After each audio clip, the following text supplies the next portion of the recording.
আসসালামু আলাইকুম। আমি মেহেরুন্নেসা। অ্যাডোবি প্রিমিয়ার প্রোয়ে আপনাদেরকে স্বাগতম।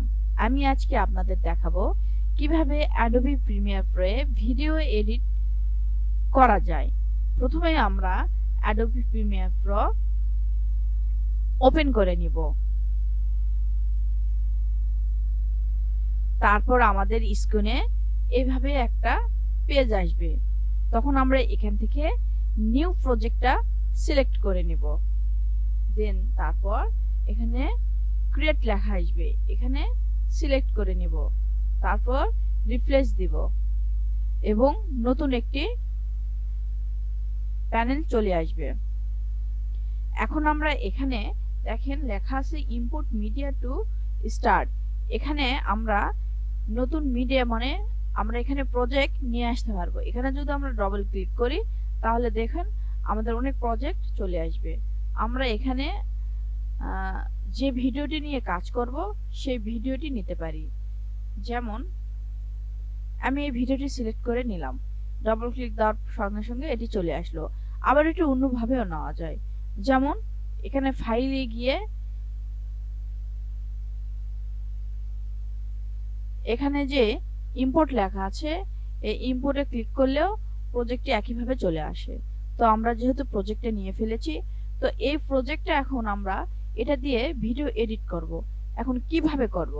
তো আমরা এটা মাউসটা এখানে চেপে ধরব।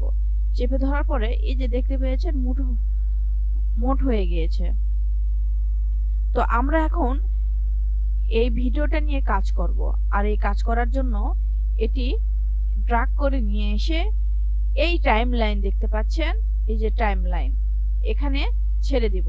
তাহলে দেখুন এটা খুব সুন্দরভাবে চলে এলো এবং এখানে প্রোগ্রাম মানে বড় একটা ফুল স্ক্রিনেও দেখতে পাচ্ছেন। তো আমরা এই ভিডিওটি তোমরা কি জানো আজকের যুগে ভিডিওই হলো সবচেয়ে শক্তিশালী মাধ্যম। ইউটিউব, ফেসবুক, ইনস্টাগ্রাম সব জায়গায় এখন ভিডিও কন্টেন্টের রাজত্ব। আর এই ভিডিওগুলোকে সুন্দর, আকর্ষণীয় এবং প্রফেশনাল উপস্থাপন করতে যে সফটওয়্যার সবচেয়ে জনপ্রিয় এটি হচ্ছে। তো এখন এই যে ভিডিওটি এটি আমরা এডিট করব কিভাবে? এই ভিডিওটি আমরা প্রথমে মাউসের ডান প্লাসে ক্লিক করলে এখানে লেখা আসবে, দেখুন আনলিঙ্কে যদি ক্লিক করি তাহলে এটা কি হবে জানেন? এই ভিডিওটি আর অডিওটি আলাদা হয়ে যাবে। আর আগে এটা একসঙ্গে যুক্ত করা ছিল, এই যে আলাদা হয়ে গেল। এটা আমরা ইচ্ছা করলে সরিয়ে দিতে পারি, শুধু অডিওটা থাকবে। তোমরা কি জানো আজকের যুগে ভিডিওই হলো সবচেয়ে শক্তিশালী মাধ্যম। ভিডিওটা থাকবে। তো এইভাবে আমরা যদি অডিও আলাদা করতে পারবো। আবার এটা আমরা কেটে ছোট করতে পারবো। এই যে দেখতে পাচ্ছেন এখানে এই যে একটা রেজাল্ট টুলস আছে, এই রেজাল্ট টুলসে যদি আমরা ক্লিক করি তাহলে দেখুন এখন দেখেন রেজাল্ট টুলটা চলে আসছে। এখানে যদি আমরা ক্লিক করি তাহলে এটা কেটে গেল। তারপর এটা আবার সিলেকশন টুলে ক্লিক করলাম, তারপর দেখুন এটা কি সুন্দর আলাদা হয়ে গেল। আমরা যদি ইচ্ছা করি এটা ডিলিট করব, তাহলে কিভাবে ডিলিট করব? এখানে আবার ডান বাটনে ক্লিক করে মাউসের ডান বাটনে ক্লিক করে এখানে যে ক্লিয়ারে দিলে ক্লিয়ার হয়ে গেল। তাহলে দেখুন তোমরা কি জানো আর হচ্ছে না। তাহলে অডিওটি আছে, তাহলে অডিওটা এর সমান করতে হবে। তাহলে কিভাবে সমান করব?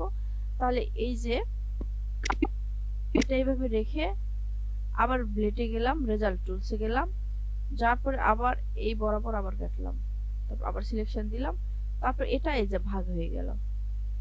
এটা আমরা ইচ্ছা করলে আপনারা এটা সিলেক্ট করে মাউস দিয়ে সিলেক্ট করে ডিলেটে চাপ দিলে ডিলিট হয়ে যাবে। তোমরা কি জানো তারপর এইটা যদি আমরা এখন সেভ করি, কিভাবে করব? এটা দেখতে পাচ্ছেন মার্ক, এখানে মার্ক করে দিতে হয়। প্রথমে তো মার্ক, শেষে গিয়েও এখানে গিয়েও এই মার্ক করে দিতে হয়। আর অ্যাড মার্ক মানে একদম শেষ মার্ক দিয়ে দিতে হয়। এই তাহলে এখন প্রজেক্টটা আমাদের এক্সপোর্ট হবে। এই যে এক্সপোর্ট ফাইলে যাওয়ার পরে এক্সপোর্টে আসার পরে এই যে মিডিয়াতে যাওয়ার পরে এটা আমাদের সেভ হয়ে যাবে। এখন এখানে ফাইল নেম আপনি দিতে পারেন আপনার ইচ্ছা মতো, যে কোনো নাম আপনি দিতে পারেন। আর লোকেশনে গিয়ে আপনি কোন লোকেশনে ভিডিওটা নেবেন সেটা সেটিং করে দিতে পারেন। এখানে ক্লিক করলেই বিভিন্ন লোকেশন চলে আসবে। তখন আমার লোকেশন দেওয়া আছে, আপনারা আপনাদের মতো লোকেশন দিয়ে দিবেন।